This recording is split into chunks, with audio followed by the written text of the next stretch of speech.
دا یوه اهمه مسله ده چې د روژې په حالت کې که چاته الټۍ راغللې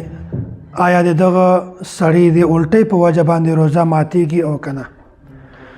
که چېرته چاته د بیماري په وجه باندې الټۍ راغللې نو په داسې صورت کې هغه الټۍ که لږ وي او که زیات وي موږ دې ته وایو ډکه خوله تشه خوله. په داسې صورت کې د دغه روژه کله هم نه ماتیږي. او که چېرته چا د الټۍ راوستلو کوشش وکړو قصدن الټۍ راوستلې د ګوتې په ذریعه باندې یا بله طریقه باندې په داسې صورت کې که چېرته دغه الټۍ په تشه خوله وي یعنې معمولي وي بیا روژه نه ماتیږي. او که چېرته په ډکه خوله باندې وي زیاتې وي بیا په دغه صورت کې روژه ماتیږي. د الټۍ متعلق بله خبره که چېرته یو کس داسې وي چې هغه ته الټۍ معمولي راغلی او بیا اتفاقا بغیر د څه ارادې نه هغه الټۍ خپلې حلق ته تېرې شولې په داسې صورت کې د دغه کس روژه نه ماتیږي. او که چېرته الټۍ یې وکړلې او الټۍ کولو سره سره قصدن عمدن وچ په وچه دغه انسان هغه الټۍ تېرې کړلې په داسې صورت کې دغه کس روژه ماتیږي صرف قضایي ده او کفاره نشته. او که چېرته چاته الټۍ راغللې او ده دا سوچ وکړو دا یې خیال وکړو چې ما خو وس ماته الټۍ راغلی د ما خو روژه ماته شوه نو په داسې صورت کې که هغه وروستې قصدن خوراک هم وکړو نو قصدن خوراک په وجه باندې د دغه انسان روژه ماته شوه دغې روژې قضایي شته او کفاره نشته. د ډېرو خلکو د غاښو مسله هم ده هغو غاښونو کې سروي وي یا بعضې خلک داسې دي چې هغه غوښه وخوري بیا غوښه د غاښو په منځ کې بنده شي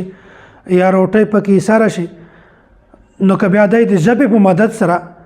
هغه ټوکړه راوباسي د غاښونه او بیا یې حلق ته تېره کړي بهر ته نه راوباسي صرف د غاښ نه راوباسي او بیا یې حلق ته تېره کړي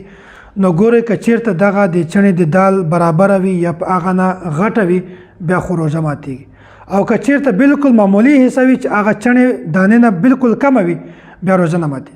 او که چېرته یو کس هغه بهر ته راوباسي په لاس باندې یا لرګي باندې راوباسي او بیا هغه تېره کړي حلق ته لاړه شي بیا په یخ صورت کې که هغه د چڼې د دانې برابر وي یا په هغه نه کمه ولې نه وي په هر صورت کې دغه انسان روژه ماتیږي. او داسې دې سره دا بله خبره هم ده چې بعضې خلک داسې دي چې هغه د غاښونه یو شی راوباسي یا هسې د ده په غاښو کې وینه وي یا په خوله کې دانې وي خوله یې وینه کوي نو که چېرته لاړې وي او وینه د دواړه سره جمع شي او وینه زیاته وي او داسې صورت کې بیا هم هغه لاړې او وینه تېر کړي په داسې صورت کې دغه سړي روژه ماته شوه د روژې قضایي شته د روژې کفاره نشته. او که داسې چا په ویره سره یو خوراک وکړو یا سکاک وکړو هغه نه بعد د سوچ دا وکړو